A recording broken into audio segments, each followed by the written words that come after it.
Quand la Grèce et Rome dominaient le monde. L'histoire que l'on n'ose plus raconter. Vurer, chapitre 1. Les secrets de la bibliothèque d'Alexandrie. Le vent chaud du désert égyptien soulevait des nuages de poussière dorée dans les rues d'Alexandrie, cette perle de la Méditerranée qui brillait de 1000 feux au cœur de l'Empire romain. L'année 391 après J.C. marquait une époque de bouleversement, où les anciens dieux vacillaient sous les coups de boutoir du christianisme triomphant. Marcus Aurelius Flavianus, descendant lointain de l'empereur philosophe, arpentait les couloirs de marbre de la grande bibliothèque avec l'empressement d'un homme qui sait que le temps lui est compté. À 42 ans, ce patricien romain aux traits burinés par les voyages avait consacré sa vie à l'étude des manuscrits antiques. Ses cheveux noirs, striés d'argent, encadraient un visage aux yeux verts perçants, témoin de tant de découvertes qui avaient ébranlé ses certitudes. Professeur Flavianus. La voix claire d'Hypatia résonnait dans le grand hall. La fille de Théon d'Alexandrie, âgée de 30 ans, était devenue l'une des mathématiciennes et philosophes les plus respectées de son temps. Sa beauté grecque classique, cheveux châtains nattés avec art, yeux bruns étincelants d'intelligence, ne faisait qu'ajouter à l'aura de mystère qui l'entourait. Marcus se retourna, un sourire chaleureux illuminant son visage. « Hypatia, ma chère amie, j'espérais vous croiser avant mon départ pour Rome. » Elle s'approcha, ses sandales claquant doucement sur le sol de marbre.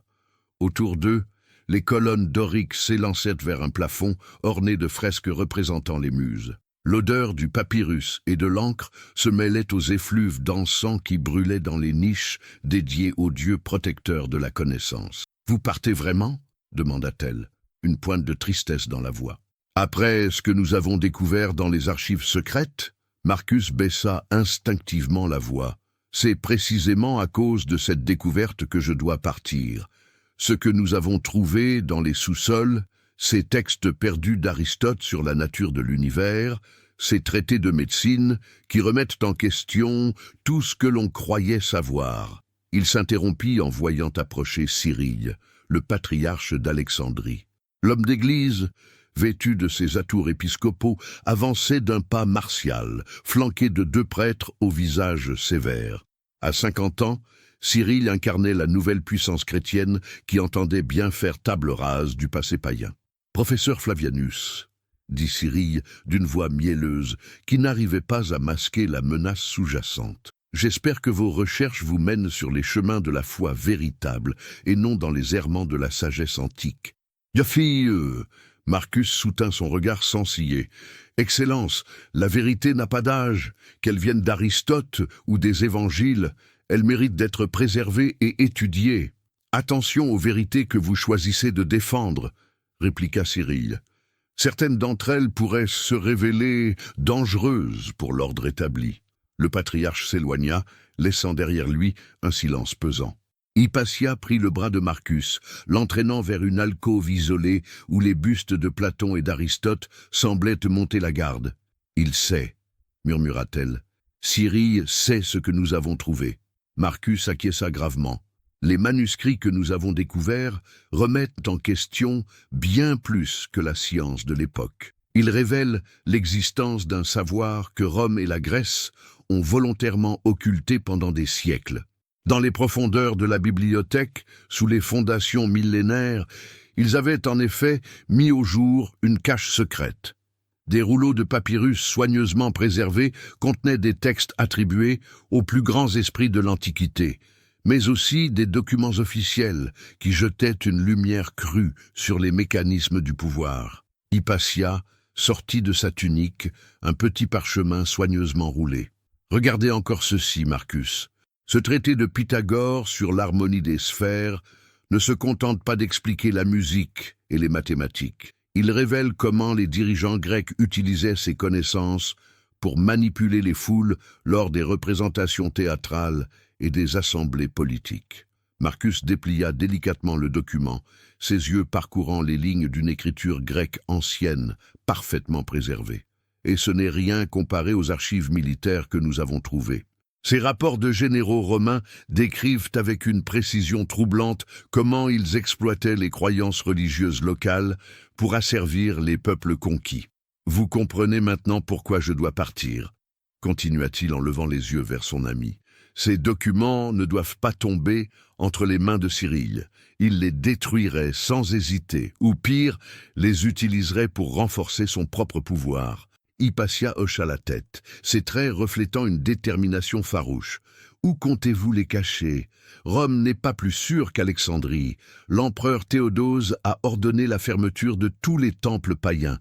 Bientôt, ce sera au tour de la bibliothèque. J'ai des alliés à Rome, répondit Marcus en baissant la voix. Des membres du Sénat qui partagent nos préoccupations. Ils m'ont parlé d'un réseau secret, une confrérie d'érudits qui préserve les textes interdits. Ils les cachent dans les catacombes, ironiquement à l'abri sous les églises chrétiennes. Un fracas lointain les fit sursauter. Par les hautes fenêtres de la bibliothèque, ils pouvaient voir une foule de chrétiens fanatiques qui se dirigeaient vers les temples d'Isis et de Sérapis. Des torches vacillaient dans la lumière dorée du couchant, et des cris hostiles montaient de la rue. « Ils viennent plus tôt que prévu », murmura Hypatia, une note d'inquiétude perçant dans sa voix habituellement sereine. Cyrille a dû avancer ses plans. Marcus saisit le bras de son ami. « Il faut que vous partiez aussi, Hypatia. Votre réputation vous protège pour l'instant, mais si Cyrille découvre votre implication dans nos recherches... » « Non, dit-elle fermement. Mon père m'a légué la garde de cette bibliothèque. Je ne l'abandonnerai pas. Mais vous, Marcus, vous devez sauver ce qui peut l'être. » Elle le conduisit rapidement vers une section retirée de la bibliothèque où des échelles permettaient d'accéder aux rayonnages les plus élevés. Derrière une rangée de traités de géométrie, elle actionna un mécanisme dissimulé. Un pan de mur pivota silencieusement, révélant un passage étroit. « Cette galerie mène directement au port, » expliqua-t-elle. « Mes esclaves ont déjà chargé les documents les plus précieux sur un navire marchand. Le capitaine Lucius vous attend. » Marcus la regarda avec admiration et tristesse mêlée. « Comment puis-je vous laisser seul face à cette tourmente? Parce que vous savez comme moi que la connaissance est plus précieuse que nos vies, » répondit-elle simplement. Ces textes que nous avons découverts révèlent comment la Grèce et Rome ont construit leur domination sur des fondements que l'histoire officielle préfère oublier. Les méthodes de contrôle mental développées par les philosophes grecs, les techniques de propagande perfectionnées par les orateurs romains, les stratégies d'assimilation culturelle qui ont permis à l'Empire de digérer des centaines de peuples différents. Elle marqua une pause, ses yeux brillants d'une passion intellectuelle qui la transfigurait. Tout cela ne doit pas disparaître. Futures générations ont le droit de connaître la vérité sur les mécanismes du pouvoir, même si cette vérité est dérangeante. Au loin, les cris se rapprochaient. Marcus entendait distinctement les slogans hostiles aux suppôts de Satan et aux adorateurs de démons. Il savait que dans quelques heures, peut-être moins, les fanatiques de Cyrille envahiraient la bibliothèque. Il serra les mains d'Hypatia dans les siennes. « Promettez-moi de vous mettre à l'abri si la situation devient critique. Votre esprit est trop précieux pour être sacrifié inutilement. »« Je promets d'être prudente, » répondit-elle avec un sourire triste. « Mais je ne promets pas de fuir. » Marcus disparut dans le passage secret, emportant avec lui non seulement les manuscrits les plus précieux, mais aussi le poids écrasant de la responsabilité. Ces documents qu'il s'apprêtait à sauvegarder contenaient des vérités que les puissants de l'époque, qu'ils soient païens ou chrétiens, auraient préféré voir disparaître à jamais. Alors qu'il progressait dans la galerie souterraine, guidé par la faible lueur de sa lampe à huile, Marcus réfléchissait aux implications de leur découverte.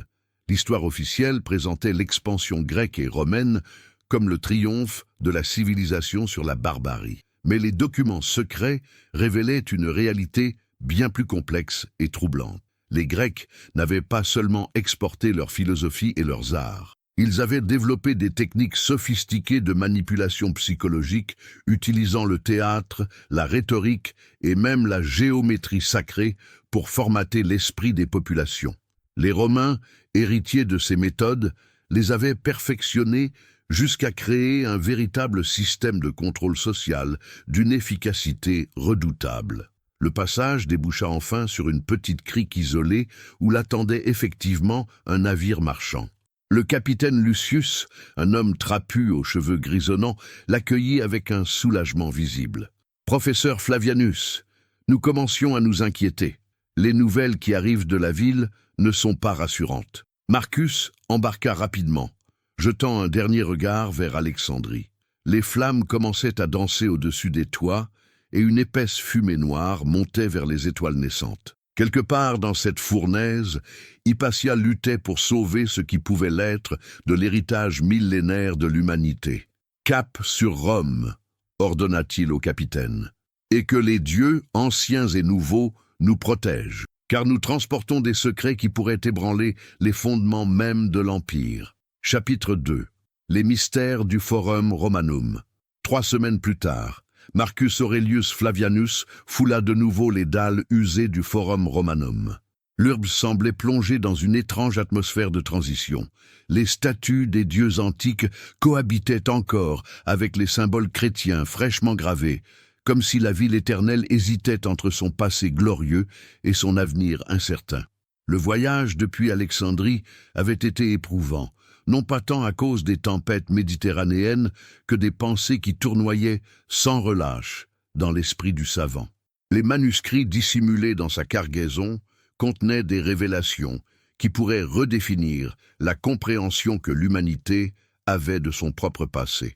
Marcus se dirigea vers la curie Julia, où l'attendait Quintus Fabius Maximus, l'un des derniers sénateurs à maintenir ouvertement sa fidélité aux traditions ancestrales. À 65 ans, cet homme au port altier incarnait la noblesse république. Quand la Grèce et Rome dominèrent le monde, l'histoire que l'on n'ose plus raconter. Partie 2. Les masques tombent. Chapitre 6. La conspiration des sénateurs.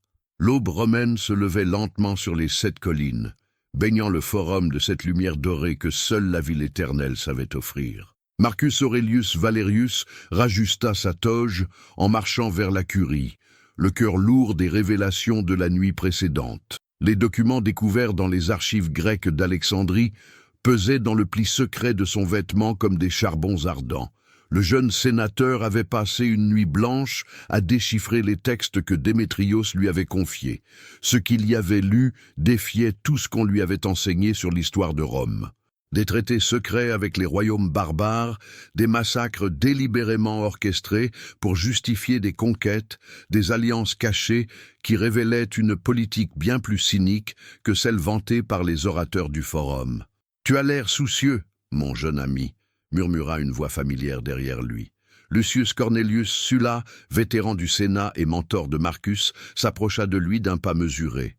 Ses yeux perçants ne quittaient pas le visage tendu du jeune homme. « Simple fatigue, Lucius, » répondit Marcus, tentant de masquer son trouble. « Les affaires de l'État occupent mes pensées. » Sulla eut un sourire qui n'atteignait pas ses yeux. « Ah, les affaires de l'État. C'est justement de cela que je voulais te parler. Certains d'entre nous s'inquiètent de tes récentes fréquentations. » Le sang de Marcus se glaça. « Mes fréquentations ? Allons, ne joue pas l'innocent. Tes voyages répétés à Alexandrie n'ont pas échappé à notre attention. Ni tes rencontres avec certains érudits grecs peu recommandables. » Sulla posa une main paternelle mais ferme sur l'épaule du jeune sénateur. « Rome a ses secrets, Marcus. Des secrets qui doivent le rester pour le bien de l'Empire. » Ils pénétrèrent dans la curie, cette enceinte sacrée où se décidait le destin du monde connu.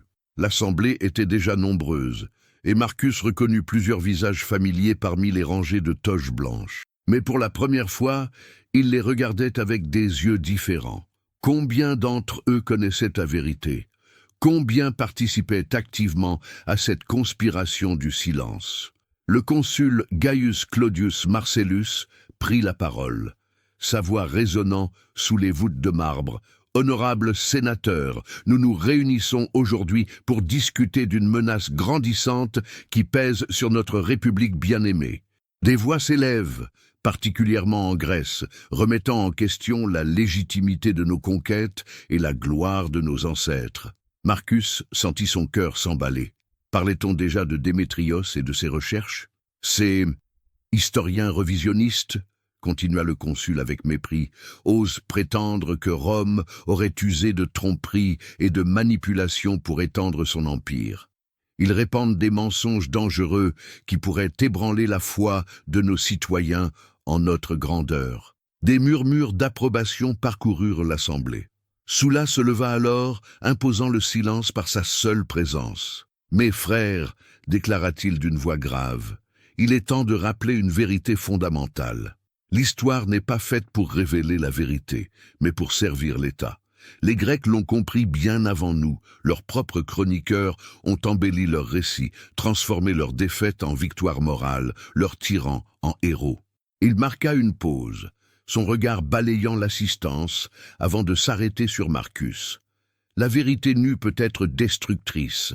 Le peuple a besoin de héros, de mythes fondateurs, de récits qui l'élèvent et le rassemblent. Si nous laissons ces prétendus historiens détruire nos légendes, que restera-t-il de la grandeur de Rome? Les applaudissements fusèrent, mais Marcus restait silencieux, le visage de marbre. Dans sa tête résonnaient les mots de Démétrios, « L'histoire vraie mérite d'être connue, même si elle dérange. » Après la séance, alors que les sénateurs se dispersaient en petits groupes pour leurs discussions habituelles, Marcus fut intercepté par un homme qu'il ne connaissait que de vue, Quintus Fabius Maximus, l'un des plus anciens membres du Sénat. « Promenade au jardin de Pompée » proposa-t-il d'un ton faussement désinvolte. Ils marchèrent en silence jusqu'au jardin, loin des oreilles indiscrètes. Une fois certain d'être seul, Maximus se tourna vers Marcus, son visage buriné grave. « Tu te trouves à un carrefour, jeune Marcus, » dit-il sans préambule. D'un côté, la voix de la sagesse politique, accepter que certaines vérités doivent rester cachées pour le bien commun. De l'autre, un chemin semé d'embûches qui pourrait te mener à ta perte. Et si cette vérité cachée était en réalité un mensonge qui corrompt tout ce que nous prétendons défendre, répliqua Marcus, surpris par sa propre audace. Maximus sourit amèrement. Crois-tu vraiment que nous ne nous soyons jamais posé cette question? Crois-tu que nous ignorions les zones d'ombre de notre histoire? Il soupira longuement.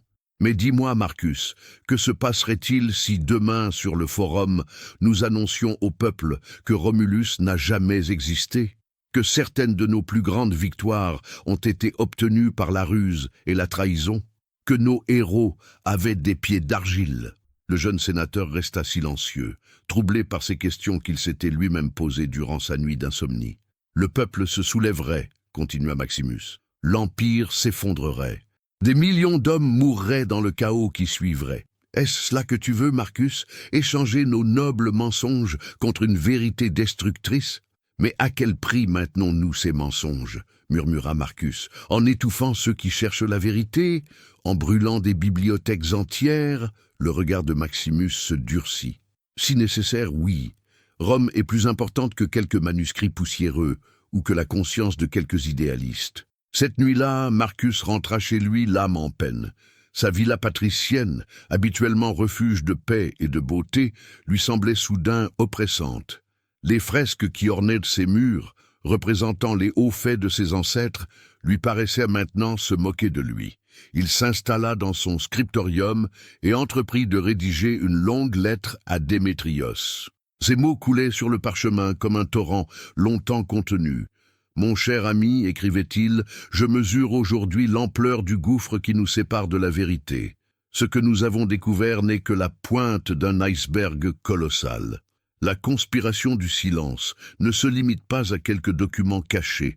Elle constitue le fondement même de notre système politique. » Il décrivait ensuite sa journée au Sénat, les menaces voilées de Sulla, les arguments de Maximus. Il ne nie même pas les faits, ajoutait-il. Il les justifie au nom de la raison d'État. Pour eux, la vérité est un luxe que nous ne pouvons nous permettre. Vers minuit, alors qu'il apposait son sceau sur la lettre, un bruit dans le jardin attira son attention. Des silhouettes furtives se déplaçaient dans l'ombre des cyprès. Marcus éteignit rapidement ses lampes et observa par une fente des volets. 3 hommes en toge sombre fouillaient méthodiquement ces jardins, visiblement à la recherche de quelque chose. L'un d'eux se dirigea vers la maison et tenta d'ouvrir discrètement la porte de service. Le cœur battant, Marcus réalisa qu'il venait probablement chercher les documents d'Alexandrie. Heureusement, il les avait cachés dans une niche secrète de son scriptorium, derrière une fausse cloison que son père avait fait aménager des années plus tôt. Il passa le reste de la nuit éveillé, l'oreille aux aguets, comprenant que sa situation venait de basculer définitivement. Il n'était plus un simple chercheur de vérité. Il était devenu un ennemi de l'État. Au petit matin, quand les intrus eurent disparu, Marcus prit une décision qui allait changer le cours de sa vie. Il ne pouvait plus rester à Rome. Il devait retourner à Alexandrie, prévenir Démétrios du danger qui planait sur eux tous, et trouver un moyen de préserver ces vérités historiques que tant de puissants voulaient voir disparaître à jamais. Il prépara rapidement ses affaires, dissimula les documents les plus précieux dans une ceinture secrète et se dirigea vers le port d'Ostie avant que le soleil ne soit complètement levé. Derrière lui, Rome dormait encore, inconsciente que l'un de ses fils venait de choisir la vérité contre la raison d'État.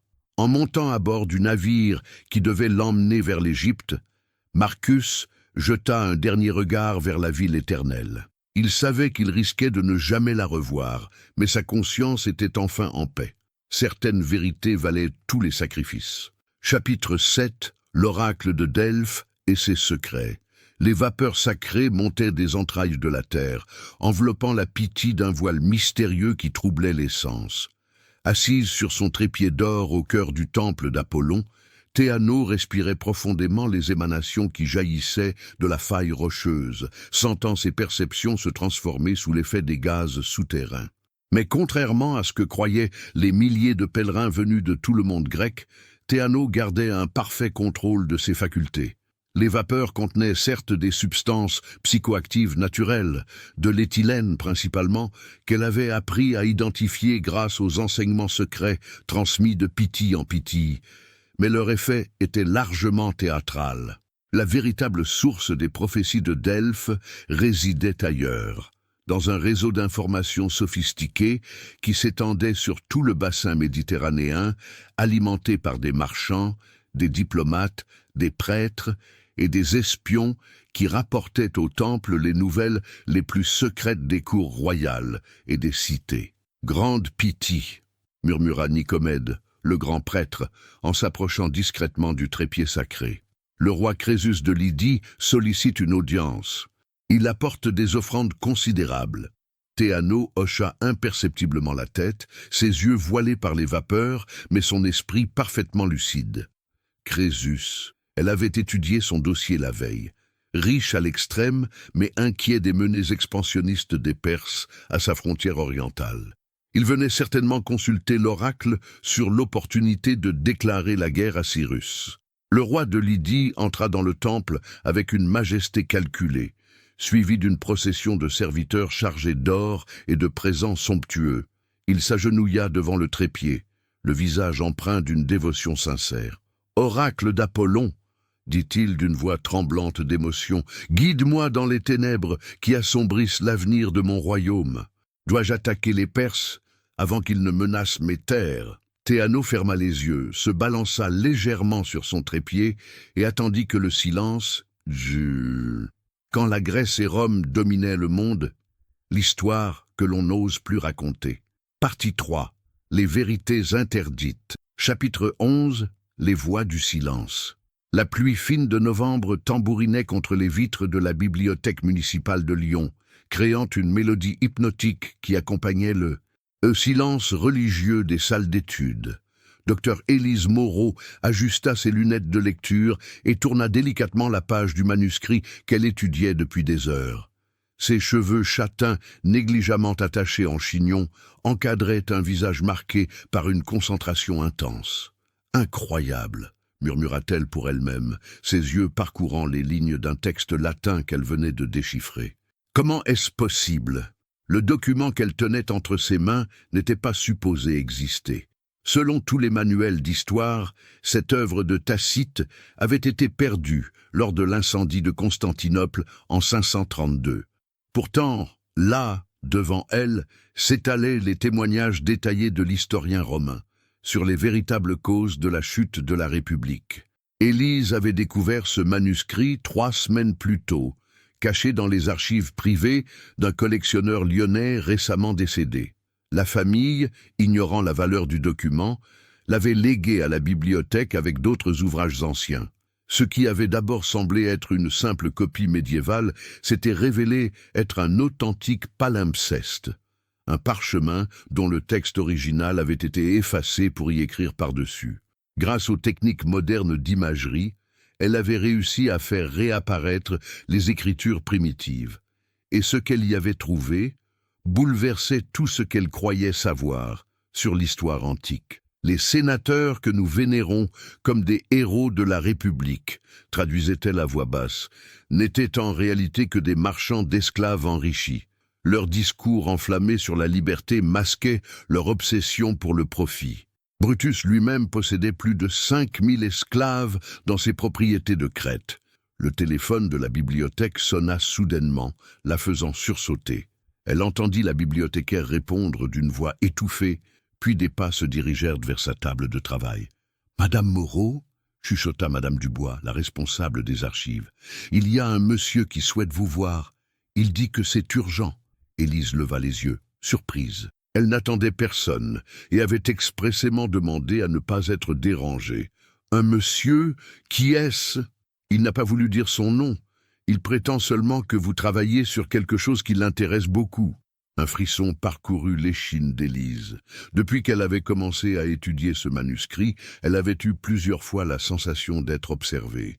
Des coïncidences troublantes, des appels téléphoniques où personne ne répondait, une voiture noire qui semblait la suivre, son appartement qui portait des traces de visite en son absence. Rien de volé, mais des objets légèrement déplacés. « Dites-lui que je ne reçois personne sans rendez-vous, » répondit-elle fermement. « Et fermez à clé la salle des archives, s'il vous plaît. » Madame Dubois hocha la tête et repartit. Élise attendit quelques minutes, puis décida de ranger discrètement le manuscrit.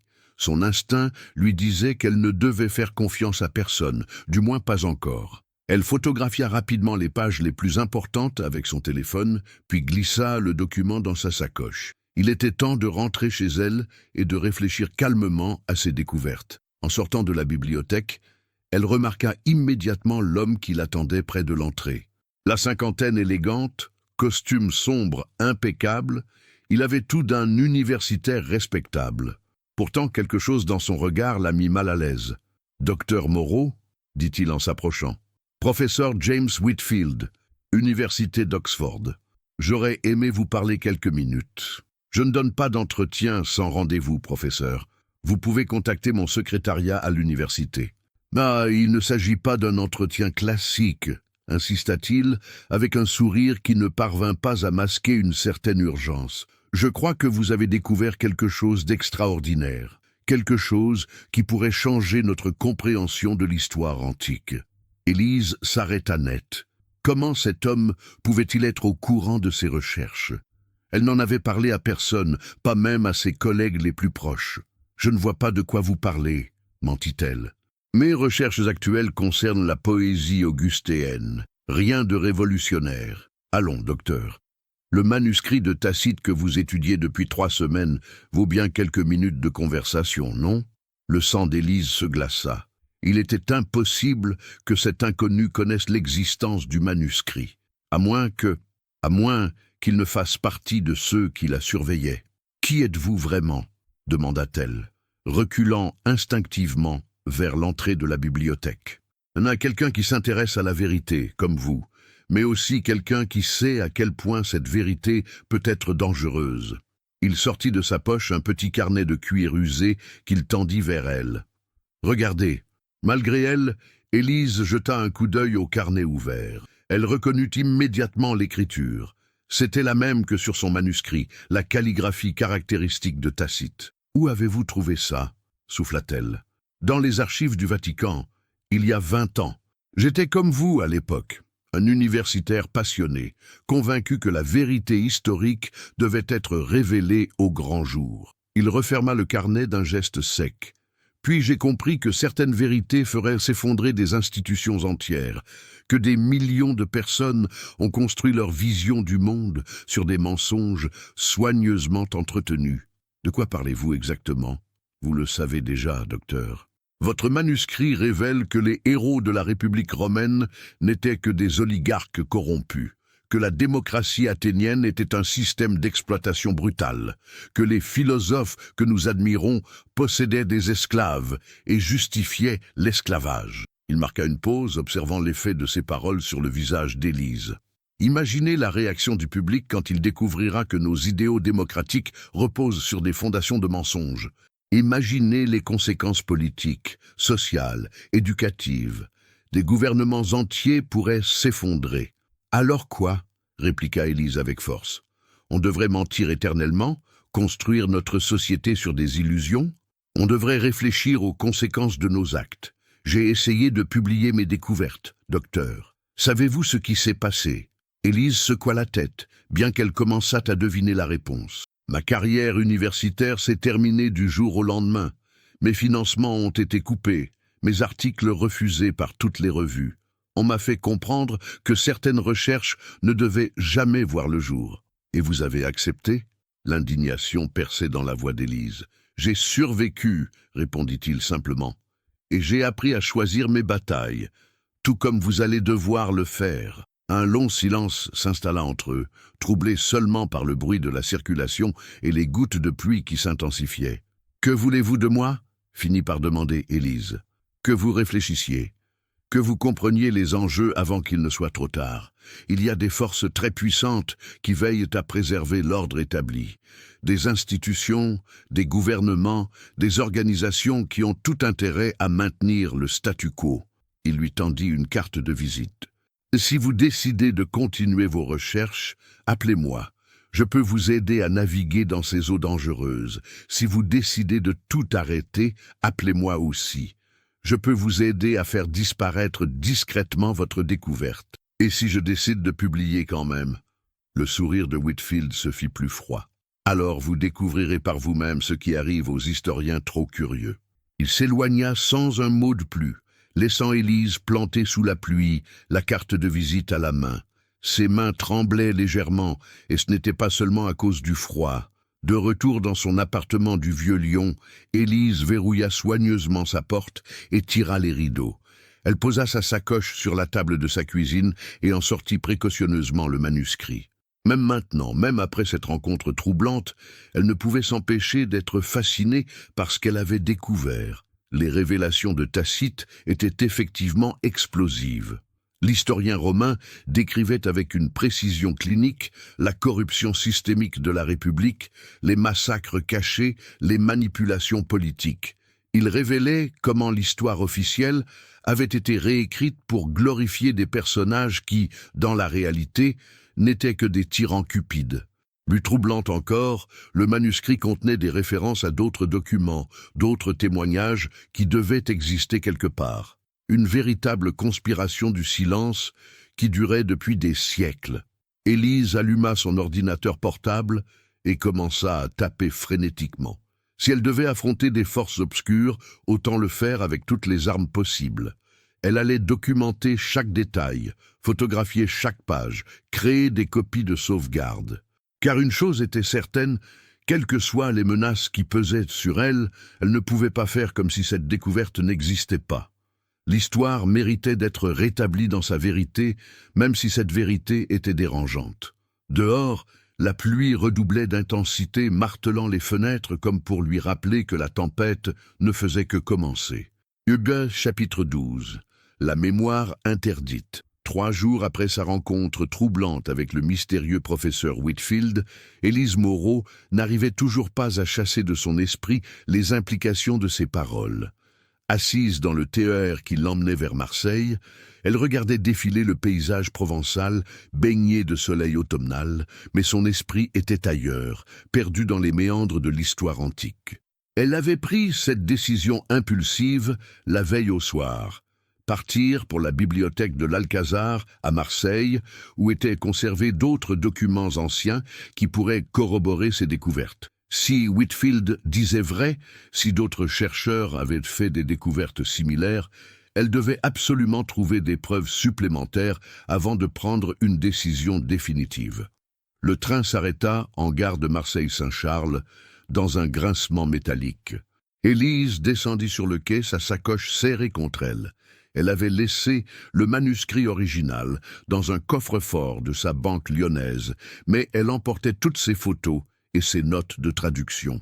La bibliothèque de l'Alcazar se dressait majestueusement face au vieux port, son architecture moderne contrastant avec les baies. Quand la Grèce et Rome dominaient le monde, l'histoire que l'on n'ose plus raconter. Partie 4. Les révélations interdites. Chapitre 16. La découverte qui change tout.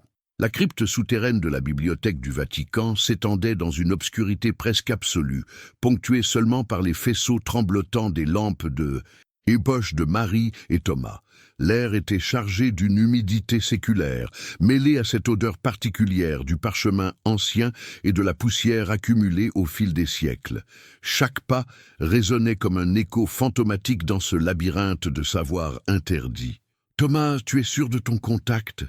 chuchota Marie, ses doigts effleurant nerveusement la croix qu'elle portait au cou. « Si on nous découvre ici… » Le jeune historien ajusta ses lunettes, la sueur perlant sur son front malgré la fraîcheur ambiante. Cardinal Benedetti m'a donné sa parole. Il croit que certaines vérités doivent être révélées, même si cela dérange. Il nous a ouvert cette porte pour une raison. Il progressait entre d'immenses étagères chargées de manuscrits, de codex et de rouleaux de papyrus qui n'avaient pas vu la lumière du jour depuis des décennies, voire des siècles. Marie balaya sa lampe sur les rayonnages, révélant des titres en latin, en grec ancien, en araméen, des langues mortes qui portaient les secrets du monde antique. « Là !» s'exclama soudain Thomas, pointant vers une section marquée d'un simple chiffre romain, 24. C'est la section qu'il m'a indiquée, les documents concernant les relations entre Rome et ses provinces orientales. Marie s'approcha, son cœur battant la chamade. Depuis des mois qu'ils enquêtaient sur les zones d'ombre de l'histoire antique, jamais ils n'avaient eu accès à de tels documents. Les archives du Vatican renfermaient des secrets que le monde académique soupçonnait sans jamais pouvoir les prouver. Thomas sortit un parchemin particulièrement ancien avec une délicatesse infinie. « Regarde, Marie, ce document porte le sceau de l'empereur Claude. Il date de 47 après J.C. » La jeune femme se pencha par-dessus l'épaule de son collègue, déchiffrant lentement le latin archaïque. Au fur et à mesure de sa lecture, son visage se figea dans une expression d'incrédulité totale. « Thomas, ce qu'il y a écrit là, c'est impossible. » « Quoi donc ?» Marie relut le passage, sa voix tremblant légèrement. « Il s'agit d'un rapport du gouverneur de Judée. Il décrit des négociations secrètes entre l'administration romaine et certains groupes juifs dissidents.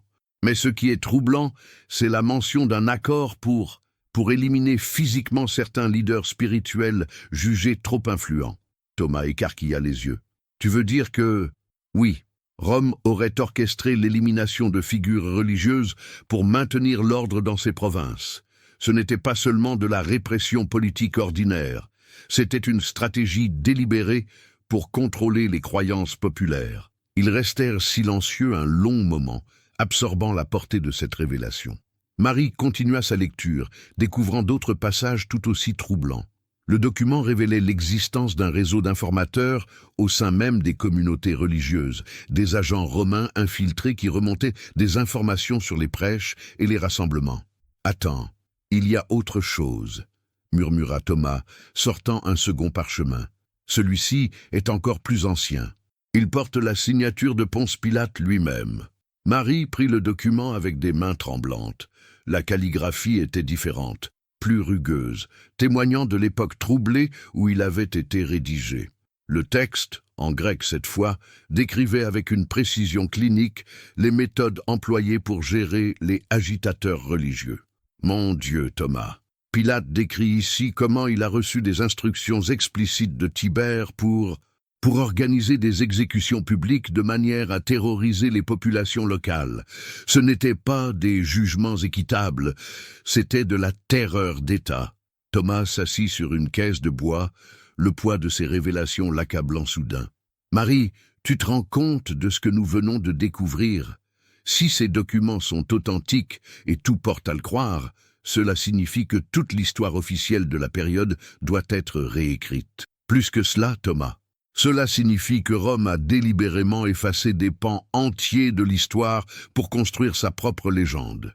Les barbares dont parlent les historiens romains, et si certains d'entre eux étaient en réalité des résistants légitimes face à un système oppressif? Marie continua de fouiller dans la section, découvrant d'autres documents tout aussi révélateurs.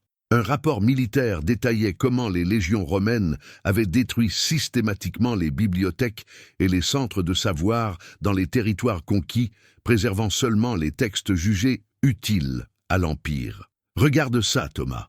Ce document liste les œuvres détruites lors de la prise d'Alexandrie. Il y a des milliers de titres, des traités de médecine, d'astronomie, de philosophie.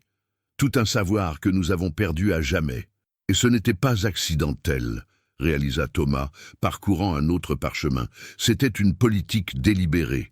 Rome ne voulait pas seulement conquérir des territoires, elle voulait contrôler la mémoire collective, effacer les cultures locales pour mieux imposer la sienne. Soudain, un bruit de pas résonna dans le couloir adjacent. Marie et Thomas se figèrent, éteignant immédiatement leurs lampes. Dans l'obscurité totale, ils entendirent distinctement des voix qui se rapprochaient. « Qu'est-ce que tu fais là, à cette heure ?» demandait une voix autoritaire en italien. « Je vérifie que tout est en ordre, monseigneur », répondait une voix plus jeune, visiblement nerveuse. « Le cardinal Benedetti m'a demandé de m'assurer que la section 24 était bien sécurisée. » Marie et Thomas échangèrent un regard paniqué dans le noir. Ils étaient pris au piège. Les documents qu'ils venaient de découvrir étaient toujours étalés devant eux, et impossible de les ranger discrètement, sans faire de bruit. « Benedetti » répéta la première voix, suspicieuse. « Il ne m'a rien dit. Et depuis quand s'intéresse-t-il aux archives de l'Antiquité ?» Les pas se rapprochaient dangereusement. Thomas prit une décision rapide. Il glissa les documents les plus importants sous sa veste, tandis que Marie remettait en place les autres parchemins avec des gestes fébriles. « Il faudra que j'aie une conversation avec le cardinal », continua la voix autoritaire. « Ces archives sont sous ma responsabilité directe. Personne ne devrait y accéder sans mon accord explicite. » La lumière d'une torche électrique balaya soudain la section où se trouvaient Marie et Thomas. Ils se plaquèrent instinctivement contre les étagères, retenant leur souffle. Le faisceau lumineux passa à quelques centimètres de leur visage avant de continuer sa course. « Tout semble en ordre », murmura finalement la voix plus jeune. « Les sceaux sont intacts. Bien, mais je veux que cette section soit surveillée en permanence dorénavant. Il y a eu trop de fuites ces derniers temps. Le Saint-Père ne tolérera pas que certains documents sensibles tombent entre de mauvaises mains. » Les pas s'éloignèrent progressivement, laissant Marie et Thomas dans un silence oppressant. Ils attendirent de longues minutes avant d'oser rallumer leurs lampes. Marie était livide, ses mains tremblant encore d'émotion. « Thomas, on doit partir, maintenant. Mais on vient à peine de commencer. Il y a encore tant de choses à découvrir. » « Non, tu as entendu comme moi. Ils vont surveiller cette section. Si on reste plus longtemps, on va se faire prendre. Et alors, tout ce que nous avons découvert ne servira à rien si nous finissons en prison. » Thomas acquiesça à contre-cœur, glissant encore quelques documents sous sa veste. Ils remontèrent vers la surface par les couloirs tortueux que leur avait indiqué le cardinal Benedetti, leur cœur battant encore la chamade. Une fois dehors, dans les rues de Rome baignées par la lumière de l'aube, ils purent enfin respirer librement. Marie s'arrêta devant une fontaine, s'aspergeant le visage d'eau fraîche pour reprendre ses esprits. « Marie, tu te rends compte de ce que nous venons de vivre ?» dit Thomas, encore sous le choc. « Ces documents vont révolutionner notre compréhension de l'histoire antique. Et c'est exactement pour cela qu'ils étaient cachés, » répondit Marie gravement. « Rome n'a pas seulement conquis le monde par les armes, Thomas. Elle l'a conquis en contrôlant l'information, en réécrivant l'histoire, et visiblement, certains veulent que cela continue. » Thomas sortit discrètement l'un des parchemins de sa veste, le contemplant avec un mélange de fascination et d'effroi. « Ah, qu'est-ce qu'on fait maintenant? On traduit ces documents, on les étudie, et on révèle la vérité au monde, » répondit Marie avec une détermination nouvelle. « Peu importe les conséquences. » Chapitre 17. Les alliés inattendus. Le petit café du quartier de Trastevere bourdonnait de conversations matinales lorsque Marie et Thomas s'installèrent à une table isolée dans un coin sombre près de la fenêtre. 3 jours avaient passé depuis leur incursion nocturne dans les archives vaticanes. 3 jours passés à analyser et traduire les documents dérobés. Ce qu'ils avaient découvert dépassait leurs pires craintes. « Professeur Delacroix ?»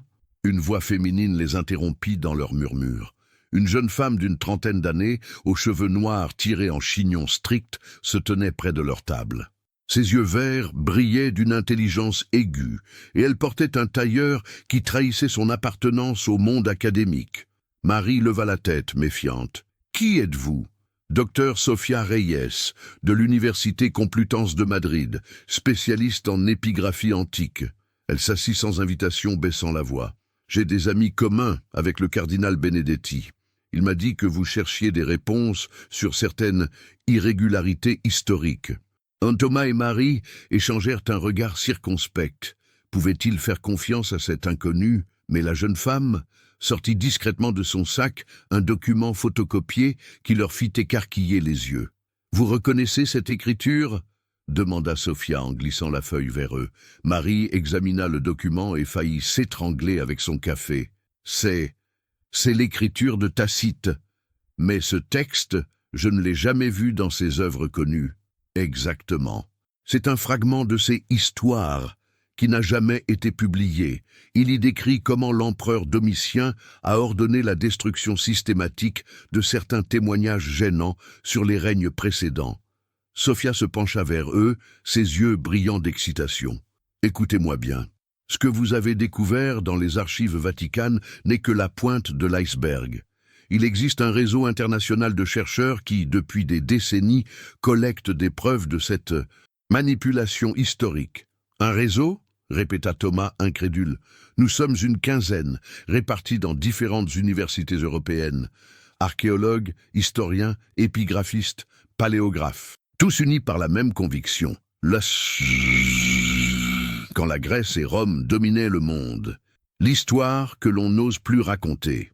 Partie 5. Les derniers gardiens. Chapitre 21.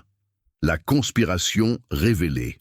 L'aube parisienne perçait à peine les rideaux épais du bureau directorial de la Sorbonne quand Marie-Claire Dubois referma le dernier dossier de la pile qui l'avait tenue éveillée toute la nuit. Ses yeux rouges de fatigue fixaient les photocopies des documents trouvés dans les archives vaticanes, chaque page révélant un pan supplémentaire d'une vérité si énorme qu'elle peinait encore à en saisir toute la portée. « Bon sang !» murmura-t-elle en se massant les tempes. Professeure d'histoire antique depuis 15 ans, elle pensait avoir tout vu, tout lu sur la civilisation gréco-romaine. Mais ces documents, ils remettaient en question l'intégralité de l'historiographie officielle. Le téléphone sonna, la faisant sursauter.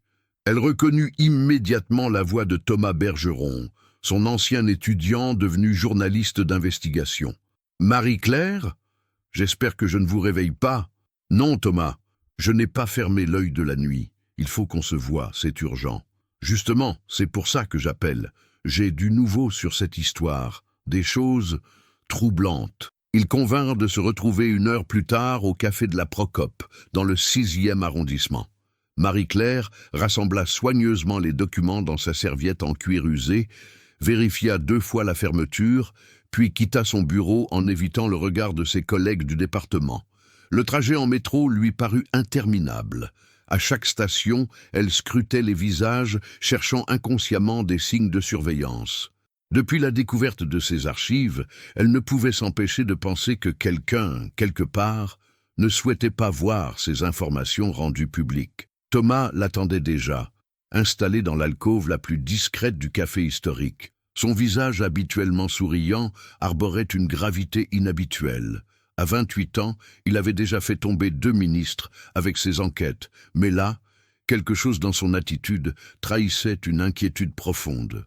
« Merci d'être venu si vite, » dit-il en se levant pour l'embrasser. « J'ai commandé votre café habituel. » Marie-Claire s'installa en face de lui, posant sa serviette contre ses jambes. « Thomas, ce que j'ai découvert cette nuit, c'est énorme.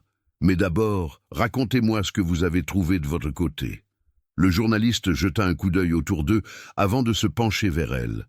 Hier soir, j'ai rencontré Giulia Rossetti. Elle m'a parlé de ces documents du Vatican, mais aussi d'autres choses. Il semblerait qu'une organisation qu'elle appelle les gardiens de l'histoire existe depuis des siècles. Les gardiens de l'histoire, d'après elle, ils seraient des héritiers directs des scribes et archivistes de l'Empire romain tardif. Leur mission, préserver certaines vérités historiques tout en s'assurant que d'autres restent cachées. Marie-Claire sentit un frisson lui parcourir l'échine. « Thomas, ce que vous me décrivez là, c'est exactement ce que j'ai trouvé dans ces documents. Regardez. » Elle sortit discrètement une photocopie de sa serviette. Le texte, en latin médiéval, portait un sceau qu'elle avait mis des heures à identifier. Ce sceau, expliqua-t-elle à voix basse, appartient à l'Ordo Custodum Historiae, l'ordre des gardiens de l'histoire, fondé officiellement en 847 après J.C. par le pape Sergius II, mais selon ce document, l'organisation existait déjà sous une autre forme depuis l'époque de Constantin. Thomas étudia le parchemin avec attention. Et que disent-ils exactement? Que certains écrits de Tacite, de Suétone, même de Pline, ont été édités, des passages entiers supprimés, d'autres ajoutés. Tout ce que nous savons de l'histoire de Rome après le IIe siècle pourrait être partiellement faux. Faux comment? Marie-Claire hésite un instant. Vous vous souvenez du déclin de l'Empire romain? La version officielle parle de barbares, de décadence, de christianisation. Oui? Et si je vous disais que Rome n'est jamais vraiment tombée, que l'Empire s'est transformé, a évolué, mais que ses structures, ses réseaux, son organisation ont survécu sous d'autres formes? Thomas posa sa tasse brutalement. Vous voulez dire que... Je veux dire que l'Église catholique, dans sa structure administrative, ses réseaux diplomatiques, sa capacité à influencer les États, c'est l'Empire romain qui a survécu sous un autre nom, et ces gardiens de l'histoire s'assurent que cette continuité reste cachée. Le journaliste passa une main dans ses cheveux. Marie-Claire, si c'est vrai, ça expliquerait pourquoi l'historiographie officielle insiste tant sur la chute de Rome. Ça expliquerait pourquoi certains documents disparaissent des archives, pourquoi certaines découvertes archéologiques ne sont jamais publiées. Thomas sortit son carnet et se mit à écrire rapidement. Giulia m'a dit autre chose. Ces gardiens ne seraient pas seulement des archivistes, ils auraient des contacts dans les universités, les maisons d'édition, les médias, pour contrôler ce qui se dit sur l'histoire antique. Exactement. Elle pense même que certains de nos collègues... Il laissa sa phrase en suspens, mais Marie-Claire comprit immédiatement. Elle repensa aux réactions étranges de certains membres de son département quand elle avait évoqué ses recherches sur les archives vaticanes. Le professeur Martineau qui avait soudain détourné la conversation, la bibliothécaire qui prétendait ne plus retrouver certains ouvrages. Thomas, vous réalisez ce que ça signifie? Si cette organisation existe vraiment, si elle a effectivement influencé l'écriture de l'histoire pendant des siècles, toute notre compréhension du passé pourrait être biaisée. Plus que biaisée, manipulée, construite pour servir certains intérêts. Ils restèrent silencieux quelques instants, digérant l'ampleur de leur découverte. Autour d'eux, la vie du café continuait normalement. Les clients prenaient leur petit déjeuner, lisaient leurs journaux, discutaient de politique contemporaine, sans se douter qu'à quelques mètres d'eux, deux personnes venaient peut-être de découvrir l'une des plus grandes conspirations de l'histoire occidentale. « Il faut qu'on rencontre Giulia ensemble », finit par dire Marie-Claire. « Si elle a d'autres preuves, elle repart pour Rome demain soir. Mais elle m'a donné ça. » Thomas sortit un petit carnet noir de sa veste. Les coordonnées de 3 personnes en France qui, selon elle, pourraient nous aider. Des historiens, des archivistes, des gens qui ont découvert des choses mais qui n'ont jamais osé les publier. Marie-Claire feuilleta le carnet.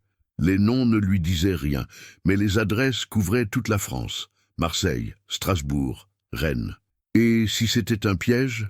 demanda-t-elle soudain. « Et si cette Giulia travaillait pour eux ?» Thomas secoua la tête. « J'y ai pensé. Mais vous auriez dû voir son état hier soir. Elle avait peur, Marie-Claire, vraiment peur. Elle m'a dit que des collègues à elle avaient eu des accidents après avoir découvert certains documents. Des accidents?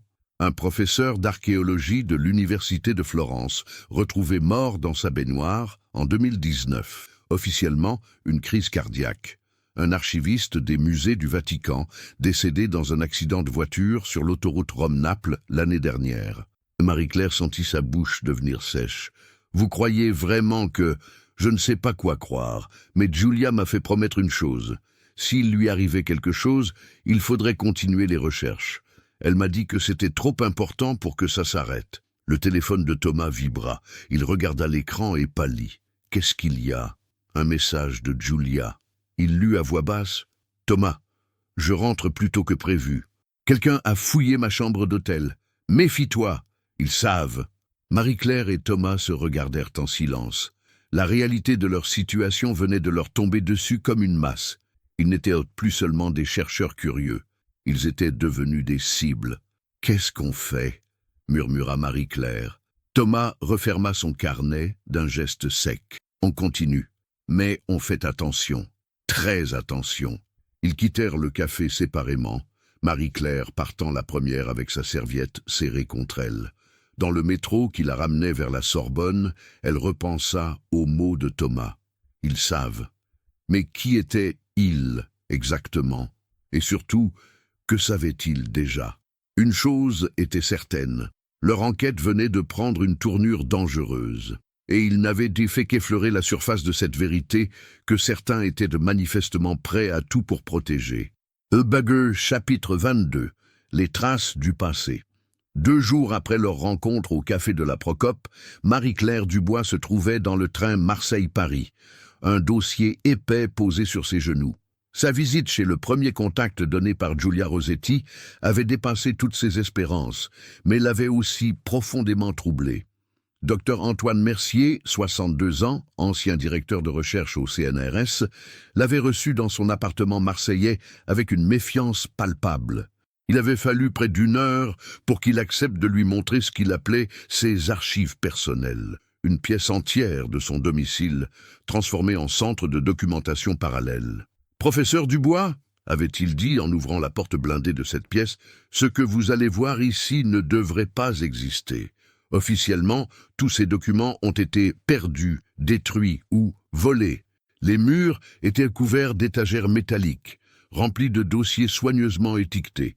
Sur une grande table centrale, des photocopies de manuscrits antiques côtoyaient des rapports de fouilles archéologiques et des correspondances entre historiens. « Comment avez-vous rassemblé tout ça ?» avait demandé Marie-Claire, impressionnée. « 40 ans de carrière, professeur. » 40 ans à voir disparaître des preuves, à entendre des collègues se rétracter après des découvertes embarrassantes, à constater que certaines publications étaient retardées indéfiniment.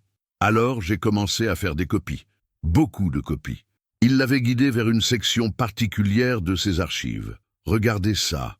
Rapport de fouilles de Pompéi 1987.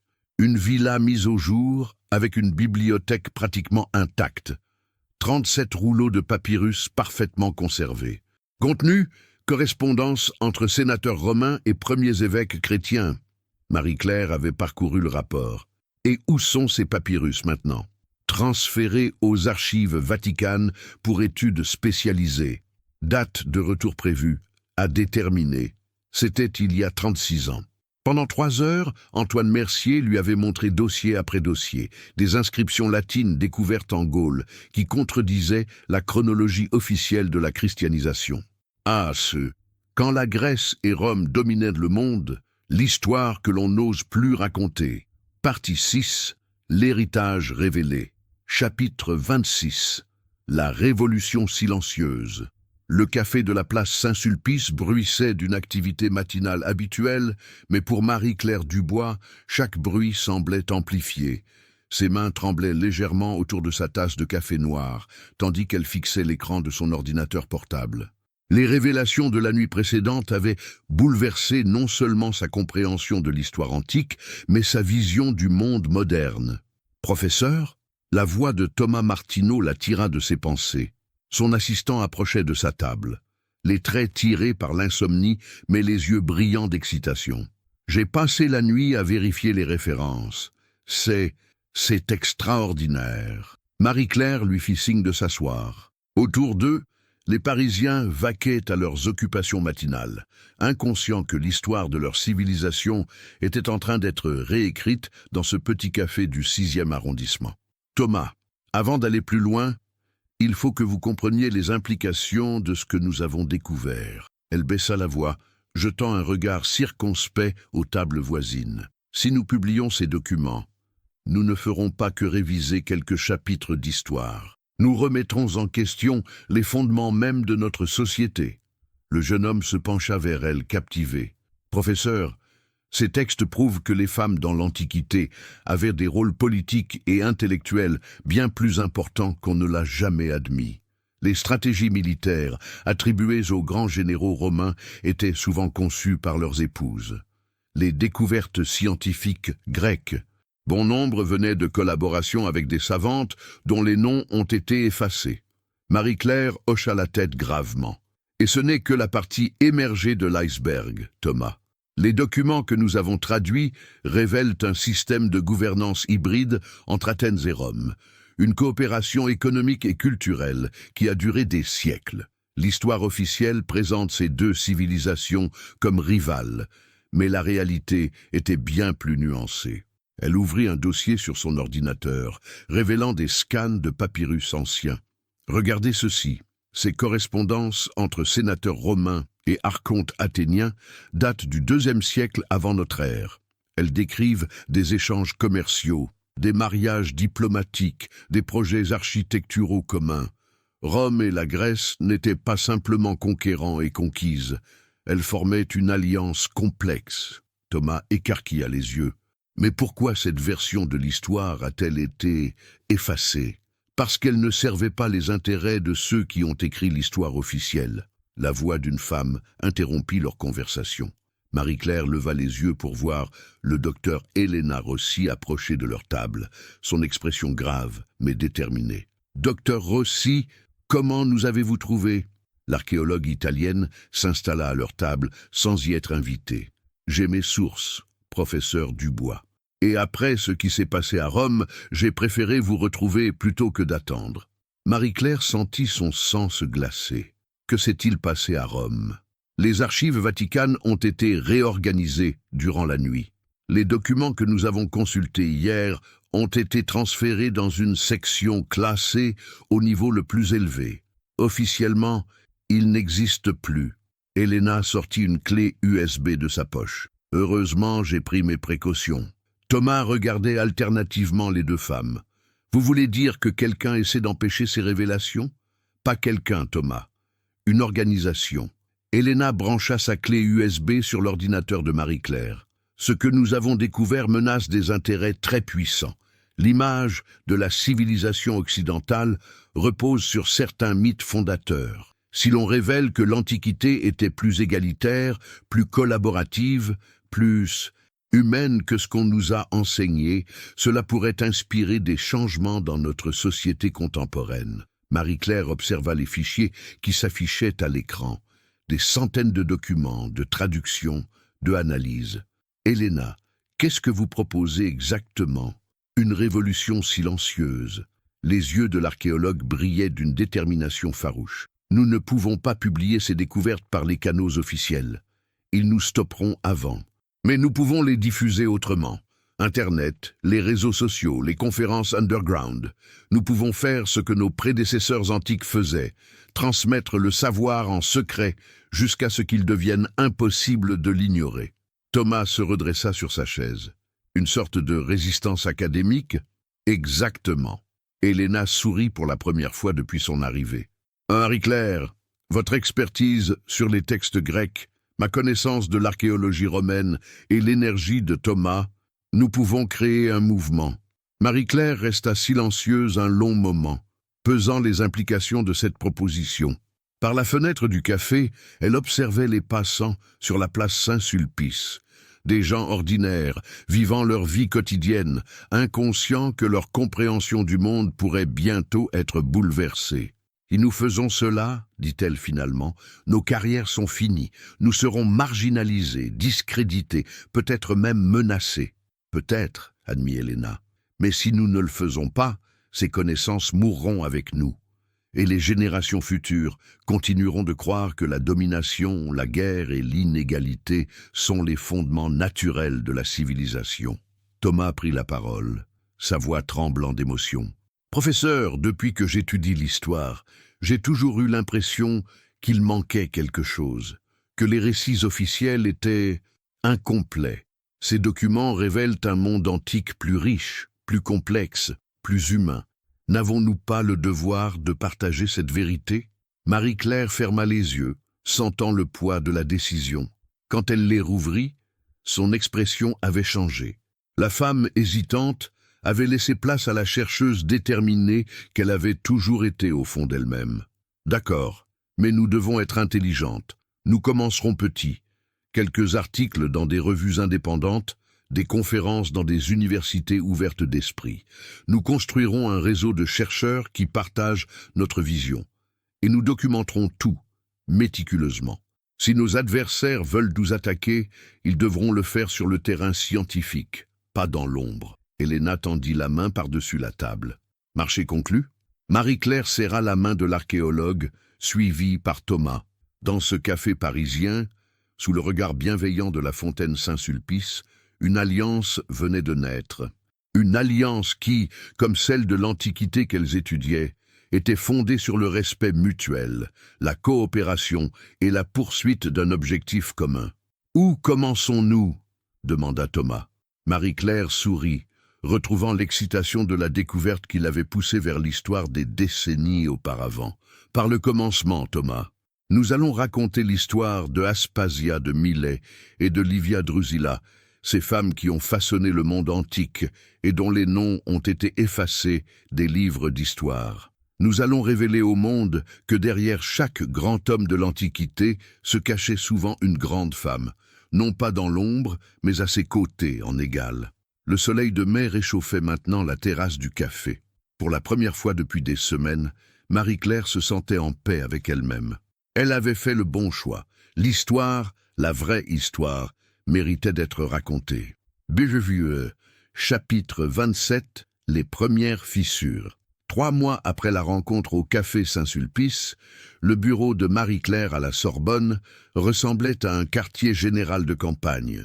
Des cartes de l'Europe antique tapissaient les murs, des piles de documents s'accumulaient sur chaque surface disponible, et l'odeur du café froid imprégnait l'air. Thomas travaillait sans relâche à son bureau, coordonnant leur réseau grandissant de chercheurs sympathisants. « Professeur » annonça-t-il en levant les yeux de son écran, « nous avons reçu une réponse positive de l'Université de Cambridge. Le docteur Sarah Mitchell accepte de présenter nos findings lors de la conférence sur les études méditerranéennes. » Marie-Claire sourit, mais son expression resta tendue. « C'est formidable, Thomas. Combien cela nous fait-il maintenant ? 14 universités dans 8 pays européens. Les Américains sont plus prudents, mais nous avons des contacts prometteurs à Berkeley et à Harvard. » Il marqua une pause. « Professeur, nous sommes en train de réussir. Le mouvement prend de l'ampleur. » Avant que Marie-Claire puisse répondre, des coups fermes retentirent à la porte. Thomas alla ouvrir, révélant la silhouette imposante du doyen Bertrand Leclerc. L'homme entra sans y être invité, son visage habituellement bienveillant marqué par une sévérité inhabituelle. « Marie-Claire, il faut que nous parlions. » Il jeta un regard froid à Thomas, en privé. Thomas rassembla rapidement ses affaires et quitta le bureau, non sans avoir échangé un regard inquiet avec sa directrice de thèse. Une fois seul avec Marie-Claire, le doyen ferma soigneusement la porte et prit place dans le fauteuil face au bureau. « Bertrand, que se passe-t-il ? Vous semblez préoccupé. » Le doyen Leclerc croisa les mains, son regard fixé sur Marie-Claire. « J'ai reçu un appel ce matin, du ministre de l'Éducation nationale. Il semblerait que vos activités récentes attirent l'attention. » Marie-Claire sentit son cœur s'accélérer, mais elle garda une expression neutre. « Mes activités. Je ne vois pas de quoi vous voulez parler. Marie-Claire, je vous connais depuis 15 ans. Ne me prenez pas pour un imbécile. » Le ton de Leclerc se durcit. « Vos publications récentes, vos conférences, cette campagne que vous menez pour réviser l'histoire antique, cela dérange. » « Cela dérange qui, exactement ?» La voix de Marie-Claire prit une inflexion dangereuse. La vérité scientifique devrait-elle être subordonnée aux convenances politiques? Leclerc soupira profondément. Marie-Claire, vous étiez l'une de nos chercheuses les plus respectées. Vos travaux sur l'économie grecque antique font autorité dans le monde entier, mais ces derniers mois, vous vous éloignez de la science pour vous aventurer dans la polémique. La polémique? Marie-Claire se leva brusquement, la colère montant en elle. Bertrand, nous avons découvert des documents authentiques qui prouvent que l'histoire officielle de l'Antiquité est incomplète, voire déformée. Comment pouvez-vous qualifier cela de polémique? Parce que vous présentez ces découvertes sans le processus habituel de peer review. Parce que vous organisez des conférences en dehors des circuits académiques traditionnels. Parce que vous semez le doute sur des vérités établies sans proposer de méthodologie rigoureuse. Leclerc se leva à son tour, se rapprochant du bureau. « Marie-Claire, on me demande de vous suspendre temporairement de vos fonctions. » Le silence qui suivit cette déclaration sembla s'étirer à l'infini. Marie